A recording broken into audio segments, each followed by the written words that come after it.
Hold on to your round sunnies because next year's Met Gala theme has leaked online and it's pretty out of this world. Thanks to the gossip reapers at Dumois, we now have a sweet little clue as to what the Met Gala theme will be in 2023. I work at the HQ for one of the designers who misunderstood the Met Gala assignment and we just got scolded. Side note, next year's theme is rumored to be space themed and we might have to genuinely dress Elon Musk. I'm not even joking. So either this depressed gay intern is lying through their teeth or Anna Wintour has finally cracked it in the Vogue office. I can just imagine her looking at the theme options and yelling, "Let's go to space, let's all go to Jupiter." I for one am very excited to see all the men walking the red carpet in black tuxes. After all, space is black, right? Right, and it was the theme for the gala, but they lie about it. The gala references 3 films alluding to space. They've always got someone representing the Whore of Babylon. As I said before, the layered skirt is a nod to Inanna Ishtar. They've done a good editing job to make her look male. I've seen several pictures of this person. Men do not have a curve in the lower back. This is an FTM puppet pushing sodomy. Lil Nas X went full cat covered in crystals. Time or crystal elemental. That's relevant and we will see why.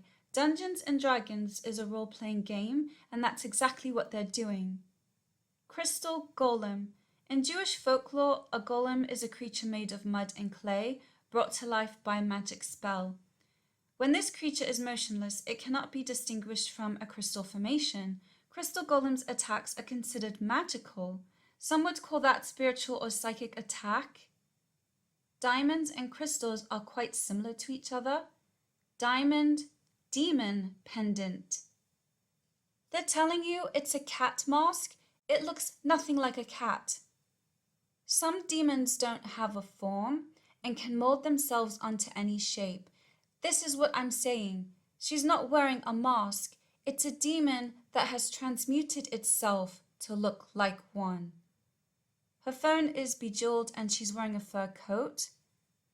Ice King and Queen. Reminds me of Jadis from The Lion, the Witch and the Wardrobe. She cursed Narnia with winter. Her clothing and makeup is icy. This is a winter color palette. Typically it's black or dark blue and fades from lighter blue to white. They are ice royalty and Nas looks identical, but you're told it's a tribute to Karl Lagerfeld. The theme is about space and snow or ice.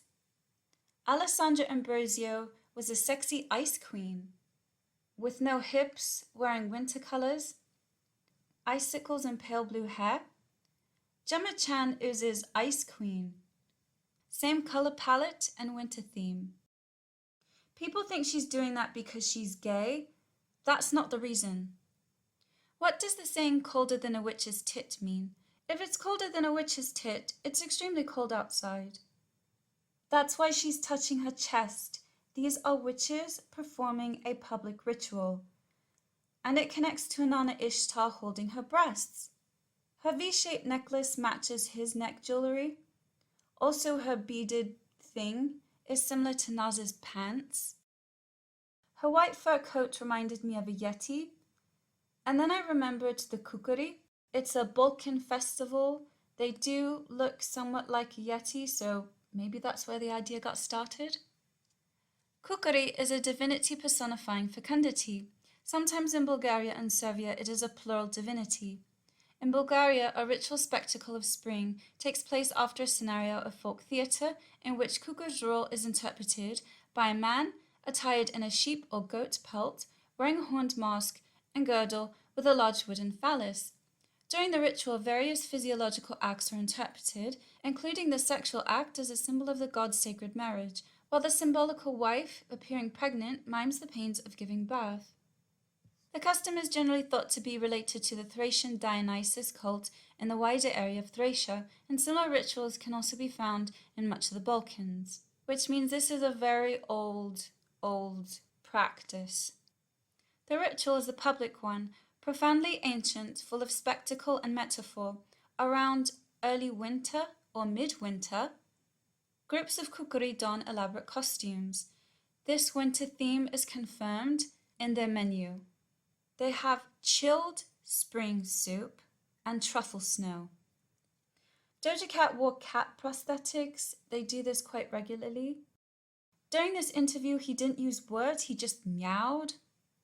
Cat Sith. The cat's innate spellcasting ability is charisma. While in dim light or darkness, the cat can teleport up to 60 feet to an unoccupied space it can see that is also in dim light or darkness. The cat casts a spell if it can. It then makes 2 attacks. Called Cats, the Cat Sith or Cat She is a powerful fae resembling a black cat with a white spot on his chest. It is a stealthy protector of portals to and from the Feywild and the surrounding forests. Cat Sith are loyal to the Unseelie courts, those are the evil fairies, and are thus connected to cold, dark, and death. Cat Sith can steal away the luck of mortals and travel through shadows. Rumor has it that the most powerful Cat Sith in existence is the Winter Queen's assassin. Soul Thief. Legend has it that when a Cat Sith comes into contact with the body of someone that has recently died, the Cat Sith steals the soul away. To me, Doja Cat looks like an Egyptian Sphinx cat, which connects to the first film, Back to the Future. The triangle roof with the clock, that's Kundalini via sodomy. Akar appears as a pair of twin lions, one named Duaj, meaning yesterday, and the other Safar, meaning tomorrow. When depicted as a lion pair, a hieroglyphic sign for horizon and a sun disk was put between the lions. The lions were sitting back to back. 2 cats in a film associated with time travel. One travels to the past and one travels in the future. You have 2 cats associated with time travel. One represents the past and the other represents the future. Taking us to Batman Returns, since Doja is technically Catwoman. Gotham's beauty queen is called the Ice Princess. Ice Spice attended the Met Gala. When I saw this picture, I recognized who she is. Cardi B has a brother called Hennessy Carolina. Now Hennessy is playing Isis with a white skin filter. In nearly every photo, he's holding his breasts. I suggest she is not just a female figure, she is a prostitute because she is shown cupping her breasts. This is the universal gesture of a Babylonian prostitute. I further suggest she is not just an ordinary prostitute, she is a temple prostitute. That's the reason he keeps doing it. Don't get arsy with me for seeing through your tricks. Babylonian prostitute gesture. Mae West is doing it as well. I'm sure it goes further back than this. Jenna Ortega's clothing made me think of Penguin.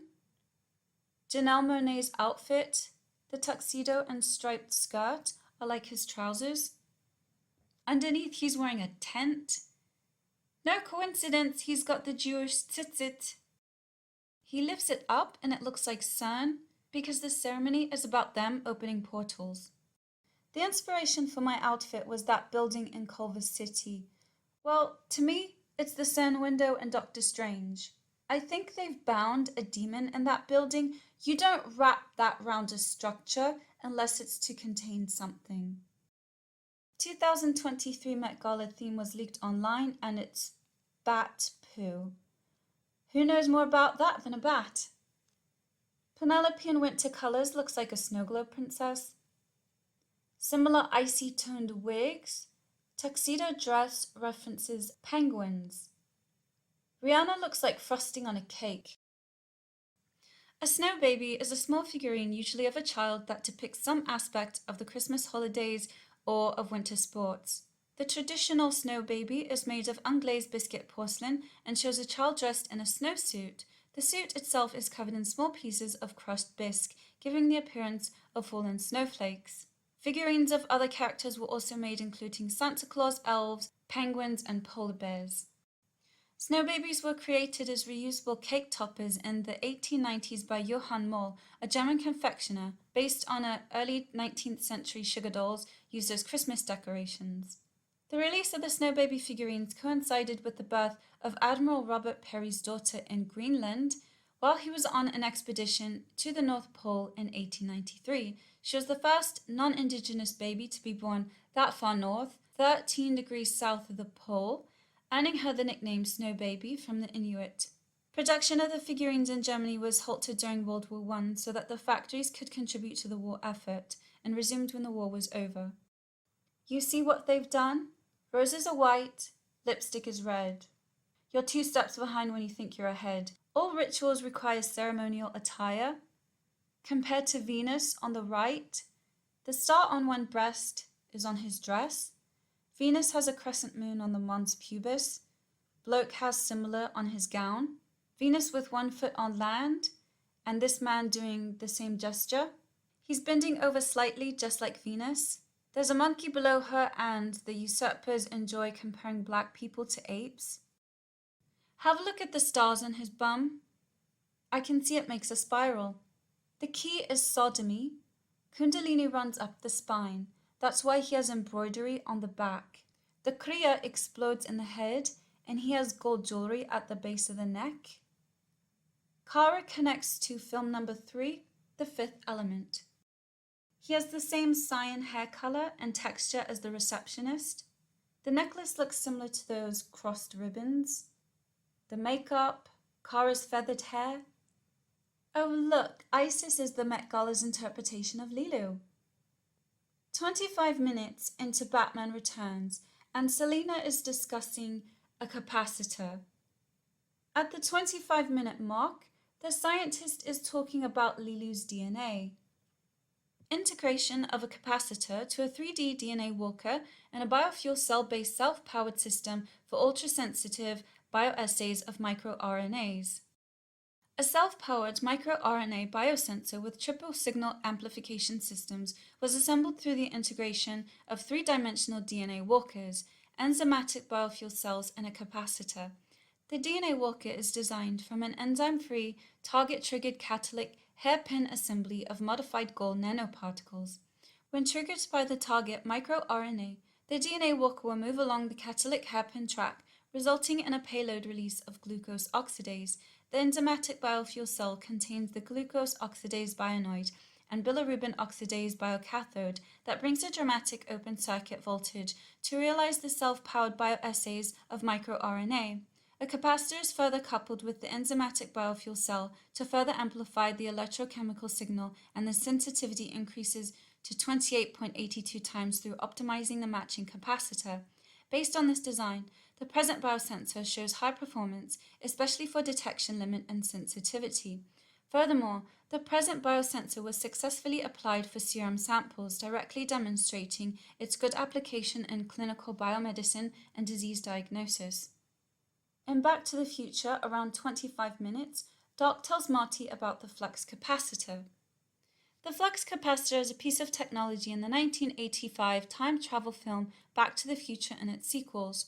Although it's described as the thing that makes time travel possible, the precise mechanism it works by isn't ever explained. It simply consists of a box with 3 flashing lights connected in a Y shape, installed in the film's iconic time-traveling vehicle, the DeLorean. A flux capacitor is a bit of sci-fi techno-babble made up by 2 pieces of genuine scientific terminology.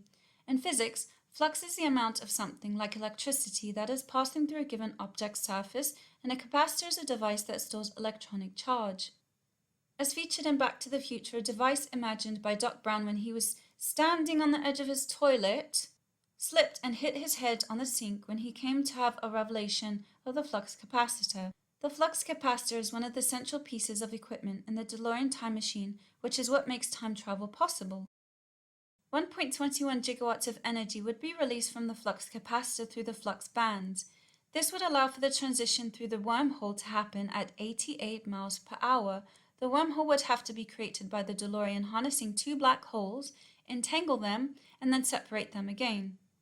In this particular theory, the space-time continuum is shown to be essentially spherical, the flux bands allowing the traveler to enter the wormhole in one location in space, but emerge from it in a new location, which is exactly the same in space but entirely different in time.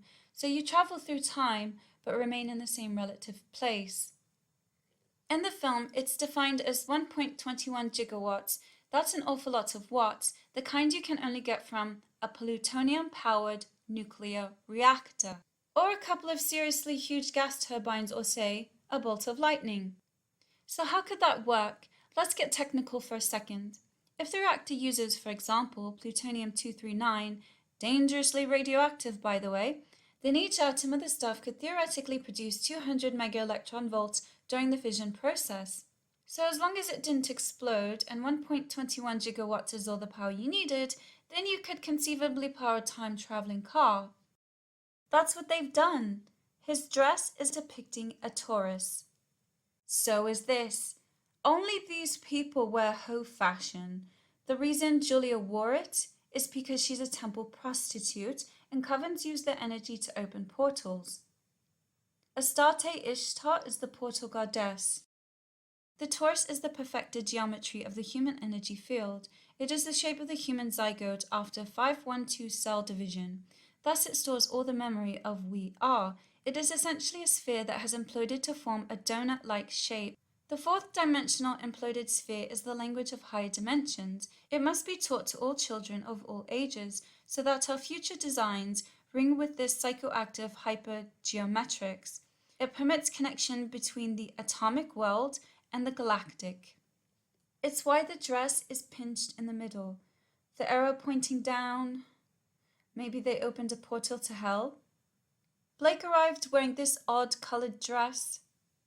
If you look carefully, the skirt depicts the constellations. On the left is a piece of raw copper. On the right is his gown. The copper is bronze and cyan blue, identical to this garment. Their hair is the same color. Plutonium was used instead of uranium in several of the first atomic bombs. In one of the codes of the wartime physicists, plutonium was referred to as copper. Copper itself had to be renamed honest to God's copper. Ancient Egyptians crafted tools like knives, plates, and tongs from malleable copper. They polished copper to a reddish reflective sheen to craft mirrors and jewelry. The Roman Empire used copper for currency, but also leveraged its excellent conductivity for better plumbing. Along with gold and silver, copper is a precious metal found in virtually every civilization as currency. Copper is frequently found in plumbing, cookware like copper kettles and copper pans, and electronics. Copper also has strong antibacterial properties. Copper recently made headlines with the publication of a study about the lifetime of coronavirus. The coronavirus lives on copper surfaces for only 4 hours. Octopuses have copper-based blood that's more effective at transporting oxygen than the red, iron-based blood common to vertebrates. These nautical aristocrats are true blue bloods. Electrorefining is one of a collection of electrochemical processes which are primarily concerned with the extraction of metals from their ores and/or the subsequent refining of the metals to a high purity. Usually they are part of a larger operation to separate and recover pure metals from both scrap and primary ores. Therefore, the process must be designed to handle a variable quality metal feed and lead to a concentration of all the metals present in a form which can be treated further. Electrorefining often provides a particularly high purity of metal. Electrorefining is widely used for the purification and production of copper that is suitable for electrical applications. Extraction of antimony from a hydrochloric acid side stream of copper electrorefining by hydrolysis. This work explores the feasibility of recovering antimony present in a side stream of hydrochloric acid resulting from a copper electrorefining process by hydrolysis with water. Keywords: antimony metallurgy, antimony oxychloride, hydrolysis, copper electrorefining. Antimony is a chemical element with the symbol Sb from Latin stibium and atomic number 51. Antimony compounds have been known since ancient times and were powdered for use as medicine and cosmetics, often known by the Arabic name kohl. Kohl is the black liner she has under her eyes. The largest applications for metallic antimony are in alloys with lead and tin, which have improved properties for solders, bullets, and plain bearings. Antimony is used as a dopant in semiconductor devices. A rare explosive form of antimony can be formed from the electrolysis of antimony trichloride.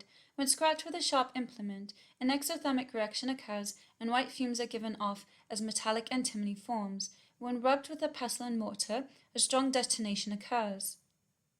Antimony is used in anti-friction alloys such as Babbitt metal, in bullets and lead shot, electrical cable sheathing, solder, and in hardening alloys with low tin content in the manufacturing of organ pipes. Another is a refining agent to remove microscopic bubbles in glass, mostly for TV screens. TVs are portals. The third application is pigments. In the 1990s, antimony was increasingly being used in semiconductors as a dopant in N-type silicon wafers, for diodes, infrared detectors, and Hall effect devices. You should go back and watch the Lizard Queen Tiger King video for that. Antimony is used in bullets, bullet tracers, paint, glass art, and as an opacifier in enamel. The gamma rays emitted by antimony-124 initiate the photodisintegration of beryllium, one of the alchemical symbols for antimony. That's curious because the symbol of Venus is the mirror opposite. If the symbol for antimony is the lower half of Venus, that means it's Hecate or Lilith. Like this, Venus is light and dark. Her darker personality is Lilith. Antimony, the name derives from the Greek antimonos, meaning not alone. The symbol is the eye of Horus, an ancient Egyptian symbol of protection, royal power, and good health. The ancient Egyptians used antimony sulfide as mascara. Antimony sulfide is mentioned in an Egyptian papyrus of the 16th century BC. The black form of this pigment, which occurs naturally as the mineral stibnite, was used as mascara and known as kohl. The most famous user was the temptress Jezebel, whose exploits are recorded in the Bible. When you burn some chemicals, they produce a color. Burning antimony gives a bluish hue. Reaction of antimony with air. When heated, antimony reacts with oxygen in the air, forming Sb2O3. The flame is bluish white. His hair is also bluish white. By the way, that dress is sending a message. The beads don't have a typical pattern, and it's likely Morse code. Under controlled conditions, antimony will react with all that, forming the corresponding antimony trihalides. Stibium is precipitated by hydrogen sulfide and 0.4 m hydrochloric acid, and it becomes orange. The only one at the Met Gala with orange hair. Flame test antimony. Antimony produces a characteristic pale green flame. I would say the hair color is pale green or cyan. Someone in comments asked if I had more information about these colors. I've done more research and I think I know why they're showing it.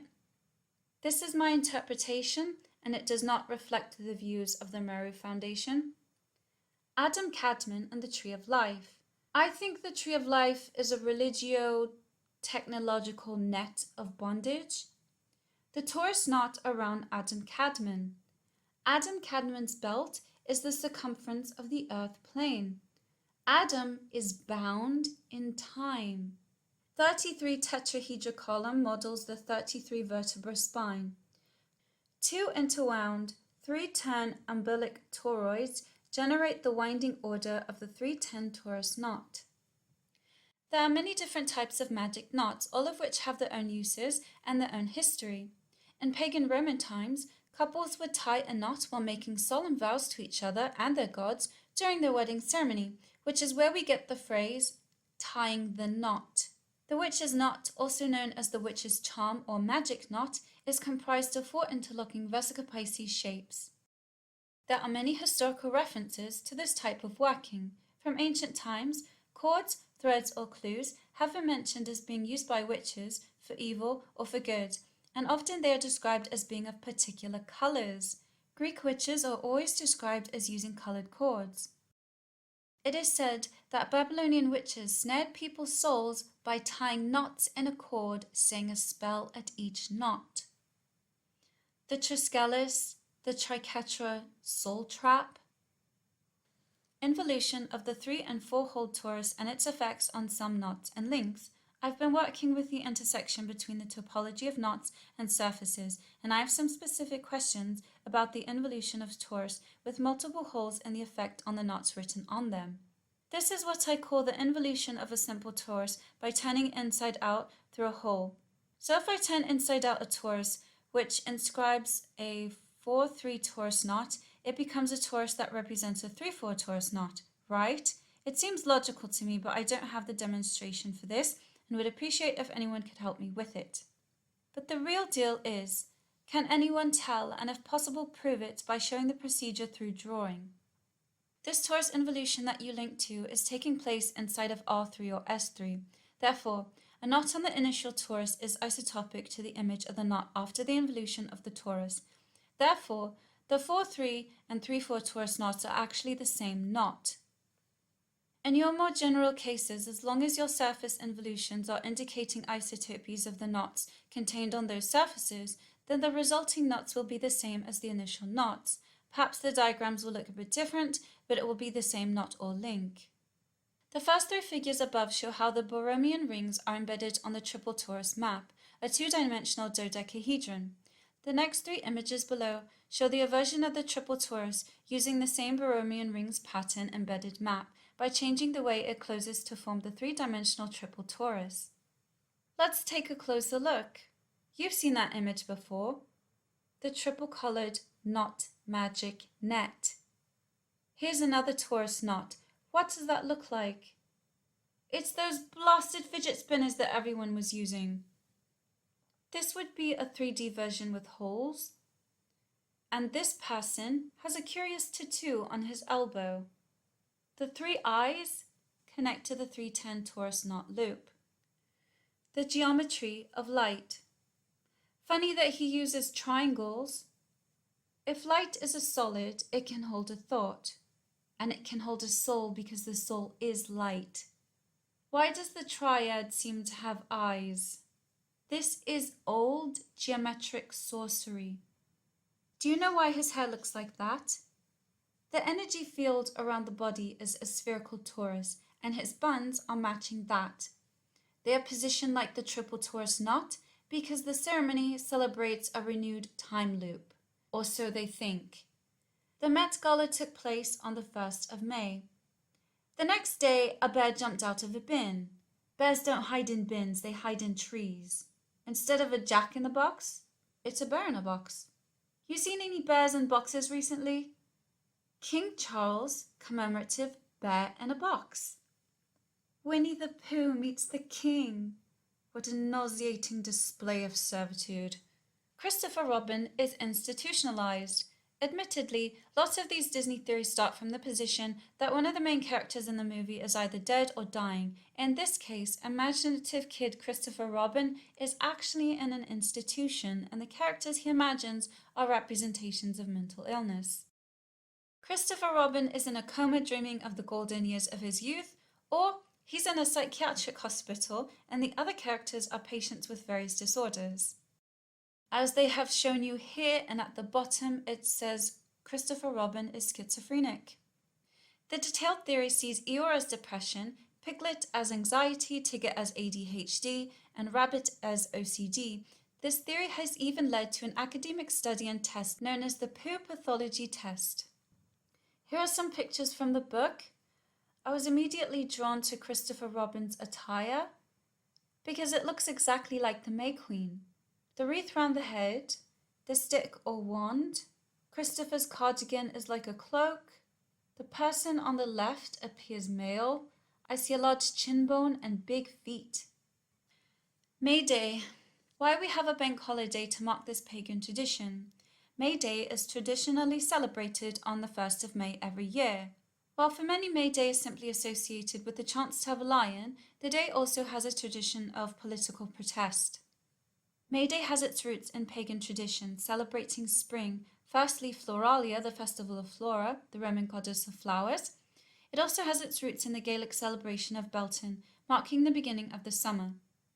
May Day celebrations were banned in Britain by the Puritan government following the execution of Charles I on 30th January 1649. They were, however, reinstated with the restoration of Charles II in 1660.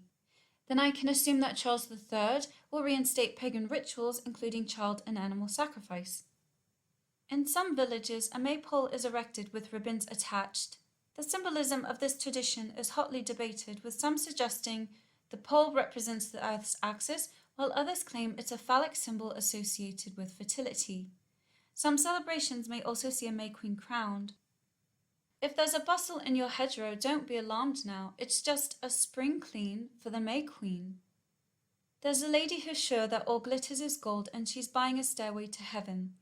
When she gets there, she knows, if the doors are all closed, with the words she can get what she came for. There's a sign on the wall, but she wants to be sure, 'cause you know, sometimes words have two meanings. Midsummer is a recent film depicting the May Queen. It's a cult in Sweden that gives me Wicker Man vibes. Francis is being carried to the dance, and someone noticed a face in the trees. That could be the entity they make sacrifices to. The red balloons on the book caught my eye, because I recall Pennywise having a red balloon. The Spazzy Boy sees the clown whose balloons make a red triangle. The Red Triangle Circus Gang was a gang of barbaric circus performers and insane anarchists that plagued Gotham City and the main antagonists of the movie Batman Returns. During the Penguin's reign of terror, the Red Triangle Circus Gang waged war against Batman, being comprised of circus performers. The agents are the Organ Grinder, the Poodle Lady, the Thin Clown, and the Fat Clown. That's Fat Clown and Thin Clown. You know what I thought when I saw them? They reminded me of Laurel and Hardy, a fat man and a thin man. What were the differences between Little Boy and Fat Man? We are eagerly awaiting the 2023 release of Christopher Nolan's Oppenheimer, a film exploring the Manhattan Project. In the thick of World War II in 1942, a research project was created. The team was led by physicist Robert Oppenheimer and General Leslie R. Groves, and had the assistance of several of the best scientists in the field at the time. Initially headquartered in Manhattan, New York, the project eventually came to be known by the name the Manhattan Project. During the Manhattan Project, scientists developed at least 4 bombs: Thin Man, the Gadget, Little Boy, and Fat Man, 3 of which made it to fruition. Why haven't you heard of the Thin Man? Well, it never saw the light of day. Thin Man was a gun-type weapon designed to use plutonium as fuel, but scientists found that the reactor-produced plutonium available at the time contained too many impurities, causing a greatly increased spontaneous fission rate, which basically means that the fuel would pre-detonate and blow itself apart while trying to attain criticality. At 11:01 a.m., August 9th, 1945, the bomb was deployed from 29,000 feet above the ground and detonated above the valleys of Nagasaki. Both Little Boy and Fat Man were nuclear bombs that worked through the principle of nuclear fission. The atom would then split into 2 and release its components, more neutrons and energy. Those neutrons would go on to hit more atoms and cause more fissions, and so on. The first nuclear bomb to ever be used in war, nicknamed Little Boy, was deployed over Hiroshima. It was carried by a Boeing B-29 airplane named Enola Gay, piloted by Colonel Paul Tibbets. Whereas Little Boy exploded, the Fat Man imploded. Ugh, these people are disgusting. The B-29 aircraft named Boxcar, piloted by Major Charles W. Sweeney and co-pilot Captain Charles D. Albury, dropped Fat Man on the city of Nagasaki. Its radioactive element of choice was plutonium-239. If the reactor uses, for example, plutonium-239, so long as it didn't explode, and 1.21 gigawatts is all the power you needed, then you could conceivably power a time-traveling car. The DeLorean is powered by plutonium-239. That could mean these bombs were time travel mechanisms. These weapons have exponentially greater explosive power than those of Little Boy and Fat Man. For instance, it is said that the W-88 warheads, when you reach 88 miles per hour, you time travel. The first of that type to be detonated was the Gadget and the Trinity nuclear test. 2 more were detonated during the Operation Crossroads nuclear tests at Bikini Atoll. The voodoo god Baron Samedi is guardian of the Crossroads. The nuclear tests at Bikini Atoll. SpongeBob SquarePants is an American animated comedy television series. It chronicles the adventures of the title character and his aquatic friends in the fictional underwater city of Bikini Bottom. The producer admitted that Bikini Bottom is Bikini Atoll, This is why the denizens look weird, because they've been affected by the nuclear fallout. Living 2 houses away from SpongeBob is his best friend Patrick Star, a dim-witted yet friendly pink starfish. Pinky starfish, pinky as in little, starfish as in arsehole, hence the phrase, pinky starfish. SpongeBob SquarePants is an energetic and optimistic yellow sea sponge who lives in a submerged pineapple. SpongeBob has a childlike enthusiasm for life. His friend is an arsehole. He lives in a bikini bottom, inside a pineapple, which could be the pineal gland, and is childlike because he never grew up. This is what they are on TV. He has a pet sea snail with a pink shell and a blue body named Gary, who meows like a cat. This is his pet Gary. Do you see the spots on his shell? We're going to count them. 1, 2, 3, 4. Gary is probably a child that is acting like an animal or that was turned into an animal. The 2 white figures at the bottom right is a boy and a man. Presently, that's called NAMBLA, North American Man-Boy Love Association. Why do you think they put the statuettes there? The launch of anyone would be catastrophic for the entire world. It would do us good to remember the story of Little Boy and Fat Man and assure that for as long as possible, they remain the only offensive nuclear bombings in our planet's history. I am offended. I'm offended that they've taken whatever this thing was and made it into a story about sodomy and pedophilia. Hardly anyone from that time is alive, so they can't tell us exactly what really went on. Now we've got Tommy Boy, a thin man and a fat man. Tomboy, a girl who behaves in a manner conventionally thought of as typical of a boy. He's wearing a yellow shirt and puts on a small black coat. That's a coded nod to the Fat Man bomb. The wavy stripes behind him are on the weapon, and he starts singing Fat Man in a Little Coat. What he's actually saying is Fat Man in a Little Boy. It's an ode to sodomy. These are stills from Batman Returns. The circus is in town. Mystery deepens in fairground disappearances. Why are they connecting this to a killer clown who kidnaps children? The Red Triangle Circus folded its tents yesterday, perhaps forever. After numerous reports of missing children in several towns, police have closed down the Red Triangle's fairgrounds. However, at least one freak show performer vanished before he could be questioned. Police are searching for a young man billed as the bizarre aquatic bird boy who was last seen in the company of at least one missing child. The shape of the human pelvic bone is triangular. Why is he skulking about in the sewer? The human pelvis looks like a triangle. The Red Triangle Gang live in the sewer. In the body, the sewer system is the bowels. There's a predator hiding in the gutter, and Georgie is going bum first with blood all around him. This is repulsive. The child was killed and a dimensional door opened. I was wondering about the meaning of Georgie's paper boat. Quod superius macroprosopos, sicut microprosopos, quod inferius. Do you see the word quod, Q-U-O-D? The symbol that's near to it? Looks very like that little boat. The god of reflections, 33-degree Freemason womanly P. Hall, called this image the god of reflections. The inscriptions are in Latin, which denotes a Masonic origin of this image rather than Kabbalah.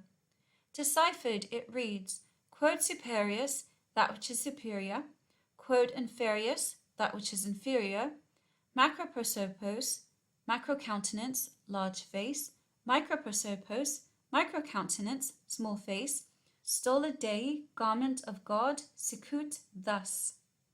The tau cross seen to the right of the head is a symbol that represents a gate or opening, a symbol of death or a blood sacrifice. The folded pyramid to the left of the head, which looks like a folded paper ship, most likely means secret or secrecy. The symbolic pyramid, the grand architecture, folded upon itself conceals its base, yet reveals portions, and through which total proportions can be deduced, but not seen. A rough translation of its entirety then, in my formed estimation, would most likely read, "This is a group that will be eternal and enduring in its own crusade, and clothed in the vestments of God, will lord over the entirety of the phases of this world in secrecy and through occult knowledge." There's the paper ship. I've read the Kabbalists call these two people the dark Jehovah and the light Jehovah. This is the god of reflections. Pennywise is mirrored in the water. Because he's in the sewer, he is the dark Jehovah that requires child sacrifice. As I have stated again and again, they murder children to open doorways. The tunnel walls matches the panels on CERN. Dead bodies are suspended and powering the device. This film was released September 8th. They deployed the bomb August 9th. August is the 8th month and the 9th day. That's 8-9. September is the 9th month and the 8th day. That's 9-8. I think this connects the nuclear story of pedophilia. I suppose floating indicates dissociation. This poster reminds me of an unrelated film. Christopher Robin. That's the same image. In my research, boys are called bear or teddy bear, and girls are called kitten or bunny. The root chakra is red. They are both doing the Saturn mudra, therefore imparting the gift of sodomy to the child. The Red Balloon is a 1956 fantasy comedy drama. The 34-minute short follows the adventures of a young boy who one day finds a sentient mute red balloon. The film follows Pascal, a young boy who, on his way to school one morning, discovers a large helium-filled red balloon. As he plays with it, he realizes it has a mind of its own.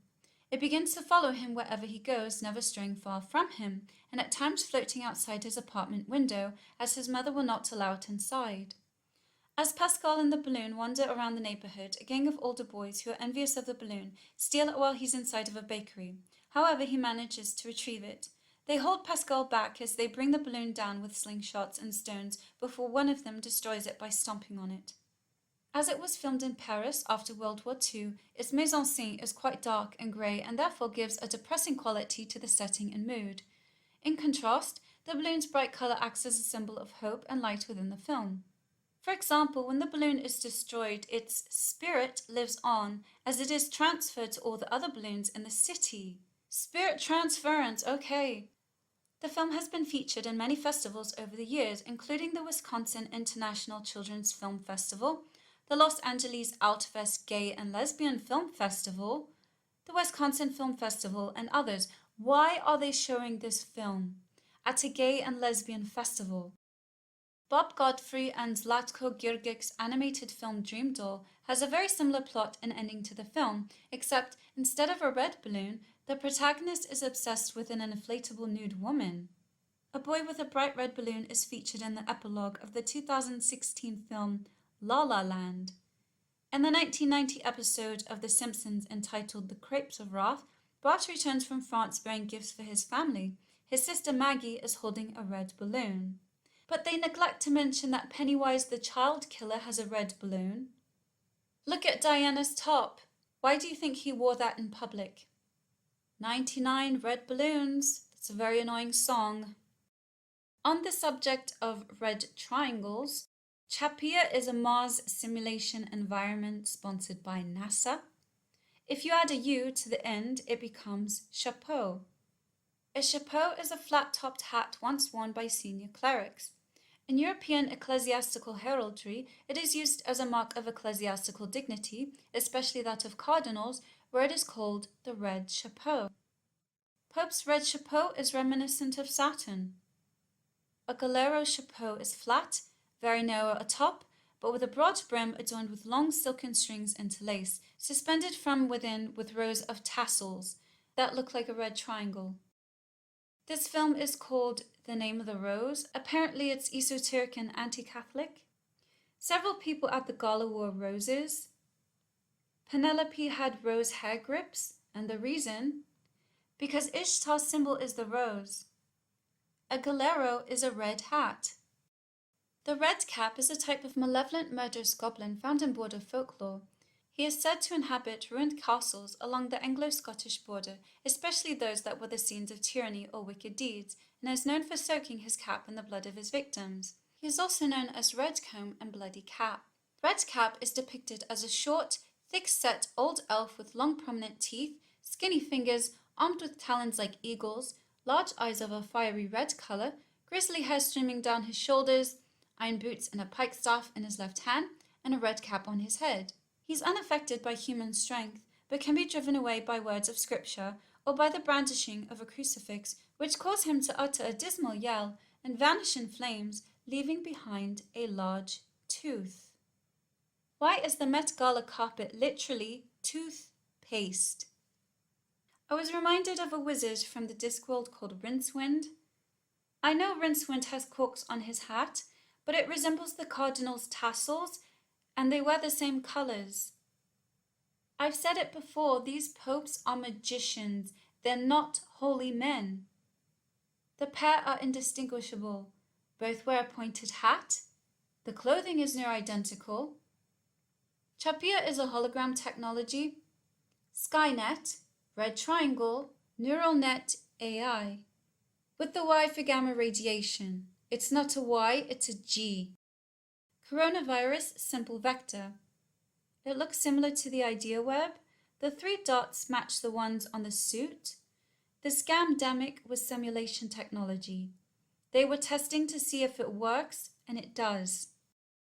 Chapeau, item 1, a hat. Item 4, in international law, introductory text appearing in a treaty that broadly defines its principles, objectives, and background.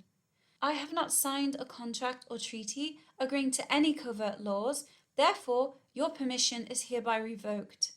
Jared Leto's band is called 30 Seconds to Mars. The logo is a red triangle.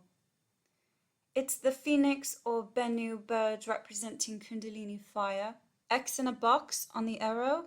The skull is the death of the spirit or soul, and the anchor is because they are held in the white light void. Look at the colors, yellow, magenta, and cyan. White triangle soul trap. Their band icon is on the right. The symbol is that staff under the chapeau. I simply drew over the lines. Funny that. This one wears a white dress with a triangle cut out.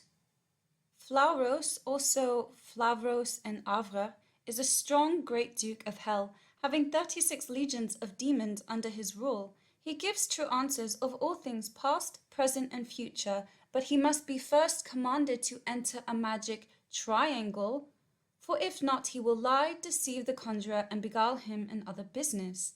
But if he enters the triangle, he will answer truly and gladly and speak about divinity, the creation of the world, himself, and other fallen angels. Commonly, people represent him as a humanoid leopard with big claws. Flauros is depicted as a terrible and strong leopard that, under request of the conjurer, changes into a man with fiery eyes and an awful expression. Well, that certainly is an awful expression. I compared Doja to an artist's drawing of Flauros. This painting was done well before the Met Gala, so I find it revealing. Maybe that's what he really is. They opened a portal, and now the demon is in his body. Transgendering makes demon possession easier. Energies of the beta and gamma rays from antimony. The radiations from antimony bombarded by slow neutrons have been investigated in a large, high-resolution shaped field magnetic spectrometer. The beta spectrum of stibium was measured with a relatively thin source and with a thin window counter. The spectrum is found to be complex. By means of the Fermi theory, it is possible to resolve the distribution into at least 5 groups having the following endpoints and intensities. So they're admitting that antimony gives off gamma radiation, received 5th February 1948. Does gamma radiation create heat? The company I work for uses gamma radiation to sterilize a variety of different products, all of which are loaded into metal carriers prior to irradiation. At the end of the sterilization cycle, these metal carriers sometimes come out pretty hot. My question is, what is creating this heat? Gamma radiation is one particular wavelength range of electromagnetic radiation, which also includes radio waves, microwaves, visible light, X-rays, etc. All these different forms of radiation carry energy, and this energy can be absorbed by matter and manifest itself in the form of increased temperature. This is why you feel hotter in the sun, or why we can use microwave to heat food. Some energy is present in the form of electromagnetic radiation, which makes atoms or molecules move, giving them kinetic energy, which is then distributed to the whole material, and you can feel this extra energy as heat. Gamma radiation works the same, but does more because it is very energetic. In particular, gamma radiation is energetic enough to break down DNA molecules. Since the Met Gala was really snow-themed, February 12, 2023, Antarctic researchers report an extraordinary marine heat wave that could threaten Antarctica's ice shelves. Even as somebody who's been looking at these changing systems for a few decades, I was taken aback by what I saw, by the degree of warming that I saw, he said. We don't know how long this is going to last. We don't fully understand the consequences of this kind of event, but this looks like an extraordinary marine heat wave. Extremes of 40°C above normal. What's causing extraordinary heating in polar regions? Oh, I don't know, maybe turning on these cerns that discharge extreme heat? Antarctic and Arctic temperatures have shocked researchers. How unusual are they? Unusually high temperatures in both Antarctica and the Arctic in recent days have shocked researchers who warn that extremes will be more common as the result of climate crisis. At the same time, some stations near the North Pole reach 30°C above normal, with records broken in Norway and unusually warm temperatures recorded in Greenland and the Russian archipelago of Franz Josef Land. Right now, we've got the lowest sea ice extent on record in Antarctica. A lot of the sea ice around Antarctica that might be normally close to the continent is now ocean. If gamma releases heat, that means they are melting the ice wall and creatures from over there will come through here. I expect they are, and government agencies are killing them to keep it quiet. Some do escape, and now people dub them cryptids. I told you in 2020 you would begin to see weird beings. This bloke doing the V sign at the Met Gala, he wants us to focus on his tie-dye top. If you slice an azurite geode, it appears to be tie-dye. Azurite is a soft, deep blue copper mineral produced by weathering of copper ore deposits. It has been known since ancient times and was mentioned under the Greek name kuanos, deep blue, root English of cyan, and the Latin name ceruleum. No crystal embodies the pure blue ray quite like azurite. The rich vibrancy of its dark blue energy resonates to the exact frequency of the third eye chakra and has been guiding souls to enlightenment since the earliest civilizations began. To the inhabitants of Atlantis and the early Egyptians, azurite was a most potent psychic stone enshrouded in mystery, its secrets known only to the highest priests and priestesses. It was called the Stone of Heaven by the ancient Chinese, who believed it to open celestial gateways, also known as portals, and was revered by Greeks and Romans for its visionary insights and healing powers. For the Mayans, azurite inspired the mystical self and facilitated the transfer of wisdom and knowledge via thought. This crystal stimulates the intellect, awakening the development of psychic and intuitive abilities and brings inner vision into alignment with spiritual guidance. It may be used for the enhancement of dreams, entering a meditative or channeling state, and enables out-of-body journeys to take place safely. Azurite is beneficial in exploring past or alternate lives. Azurite is a stone for connecting with sacred powers through religious music, such as Gregorian or Buddhist chants, choral music and hymns, also for healing with sound, especially using drums, didgeridoo, pipes, or the voice. It assists psychics, mediums, channels, or other light workers in improving the accuracy of their interpretations and helping to maintain objectivity. Azurite is highly conductive for meditation and relaxation, allowing one to easily enter the void of the no-mind state. It lets one travel deep within the inner being and to maintain the depth for spiritual guidance or to explore past or alternate lives in order to recover information and knowledge from those lifetimes. And I am aware that these people hide things in the past. Azurite honors Athena, the Greek goddess of war and wisdom. She is always depicted in armor and is known as a skilled fighter and strategist, and for her superb logic and intellect. Azurite crystals of indigo honor Sophia, goddess of wisdom and contradiction personified. She is the story of being lost, then regained, the wisdom of understanding, doubting, and spiritual exploration without dogma. Azurite malachite honors Isis, the Egyptian goddess of life and most important goddess of Egyptian mythology.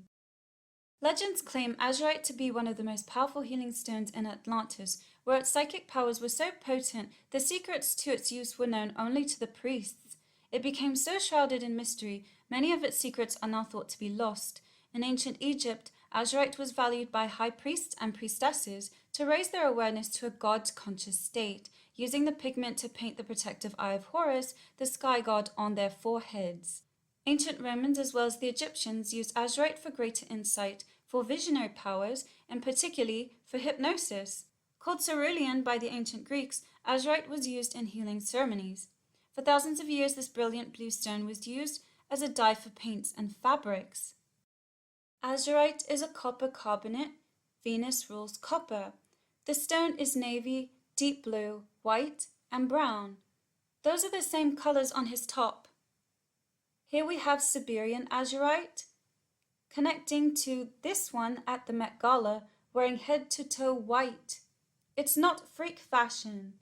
This man is a Siberian shaman. All the tassels and fringe is a demonstration of what they're doing. As side by side, the hanging threads are identical to his mask. They are wearing similar jewelry. He's decked out in white, which connects to snow and ice. Siberia is part of the Arctic Circle. Countries that encompass the Arctic Circle: Russia, Finland, Sweden, Norway, Iceland, Denmark, Canada, and Alaska. The word Arctic comes from the Greek word artikos, near the bear, and from the word arctos, meaning bear. The name refers to the constellation Ursa Major, the Great Bear. Bear in the sky, linking it to snow. It's a polar bear. Goal 13. Inverted triangles. That's not ice cream melting, it's semen. Bear is code for boy. And if we are to believe this, ice cream is a male child prostitute. Bringing us back to Arctic bears in the Golden Compass. Why are the gobblers taking the children to the north? At the end of episode 3 called The Spies, Lyra planned to go to the north and find the children kidnapped by the gobblers. Fans learnt the children's final destination was the north, but no specific reason was given for this location, or indeed what would happen to them once there. However, Philip Pullman's novels reveal the sinister reason why the children have been kidnapped and what the Magisterium plans to do with them. In the books, the children are being taken to the north where the Magisterium are conducting secret and dangerous experiments. Their experiments involves the process of intercision, which separates a child from their demon forever, essentially breaking the bond between a human and their soul. Intercision has been likened to circumcision, castration, and female genital mutilation, but in the books the effect is like a lobotomy, removing the creative and free-thinking part of the person. The kidnapped children are taken to a place in the north called Bolvingar, where the Magisterium has a secret laboratory called the Station, in which these heinous experiments are performed. After the success of Lord of the Rings, Harry Potter and the Lion, the Witch and the Wardrobe, Philip Pullman's His Dark Materials trilogy looked a dead cert for epic fantasy book franchise success.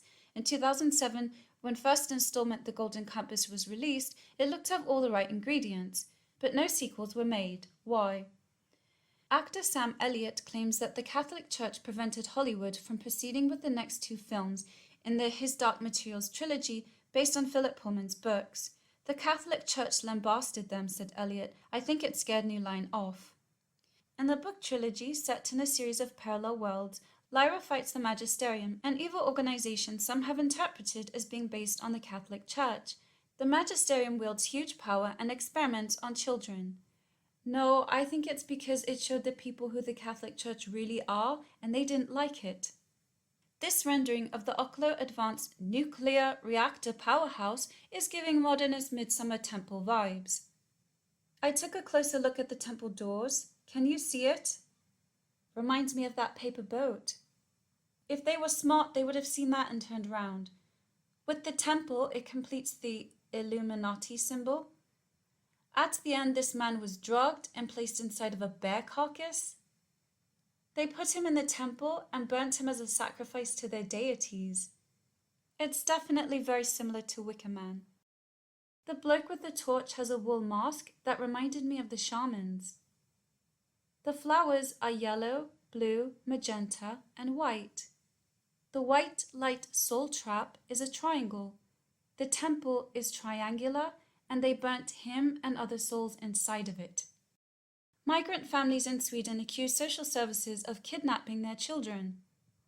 Some of the parents have claimed that their children were taken away from them because they are Muslim. Some parents have also accused foster families of pedophilia or forcing their children to eat pork. These comments, which are difficult to verify, were spread on social media with the hashtag #StopKidnappingOurChildren. May 3rd, 2023, Nunavut launches investigation into children placed in unlicensed Alberta home. 3 days prior to Charlie's coronation, something happened to Canadian children. Royals have a dodgy connection to children over there. The government of Nunavut says it has hired a lawyer to look into how 8 children from the territory were placed in an unlicensed Alberta group home last year. The situation came to light following a report from Radio Canada in March. It found that 3 homes run by the Everbright Complex Needs Support Services had permits that weren't active. A Nunavut spokesperson said at the time the territory was unaware of this when the children were sent, though Alberta Children's Services said the information was communicated to Nunavut multiple times. In an interview, Premier PJ Agiakok told Radio Canada this is the first time he has called for an internal investigation of this magnitude while in office. At the moment, there are no plans to make the review public. Nunavut routinely sends children with complex needs to be cared for outside the territory, but the subject is rarely discussed in the media. News that children had been placed in an unlicensed home in Alberta prompted outrage in Nunavut, including from Agiakok, who immediately launched an internal review. Lori Itla also weighed in at the time, saying she was shocked by the news and that she's long had concerns about Nunavut youth being placed in a completely different environment and culture.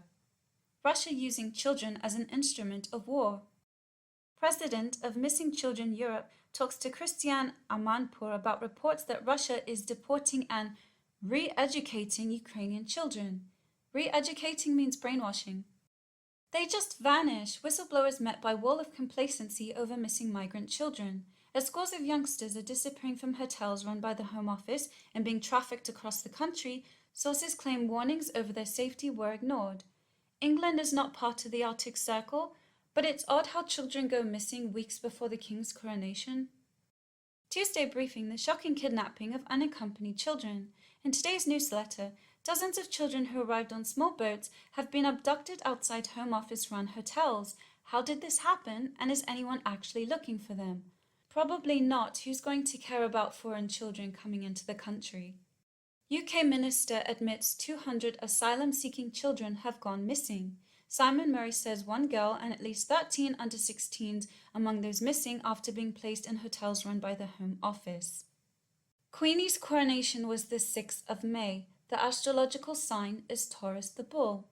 This confirms that a doorway or portal was opened. Dalit, meaning door. Venus rules Taurus. Astrology, Venus. Taurus's metal is copper. Alchemy, copper. Taurus's color is green. For Dalit, the color is green. The stone of May is emerald. Emerald, May birthstone. Birth dates between May 1st and 31st. In Egypt, emerald was cut into multiple shapes and used as a talisman in order to ward off evil.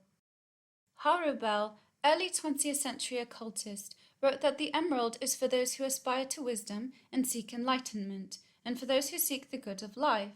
It was believed that this May birthstone could foresee future events, and because of this, the stone could disarm enemy enchantments. The birthstone was favored among magicians and shamans. The Met Gala really was about space. It had nothing to do with Karl Lagerfeld. That was a front and a diversion. They were doing something in the Arctic and opened a gateway. Do you remember the Norway spiral? That was a portal opening. Penguins live in cold, snowy places. The Met Gala was an overt, wintry-themed black magic ball masque. If you recall, towards the end of Batman Returns, Penguin had the circus kidnap all the firstborn children in Gotham. That's a quote from Twilight. The vampire said he was a killer. This Met Gala was different from the others because it was on Belton and it was organised ahead of the king's coronation. Samhain and Belton are basically opposites of one another. Belton celebrates warmth, flowers, greenery, and new life with the start of summer. Samhain honors death, the underworld, the end of summer, and the beginning of winter and the harvest season. Two things Samhain and Belton have in common is the veil between the living and dead worlds are the thinnest during these celebrations. I think the reason the earthquakes and deliberate fires is to destroy some of the entities that are coming from the other side, and maybe some of those entities are causing these things as well. If we've learned anything from Dungeons and Dragons, it's that monsters are real.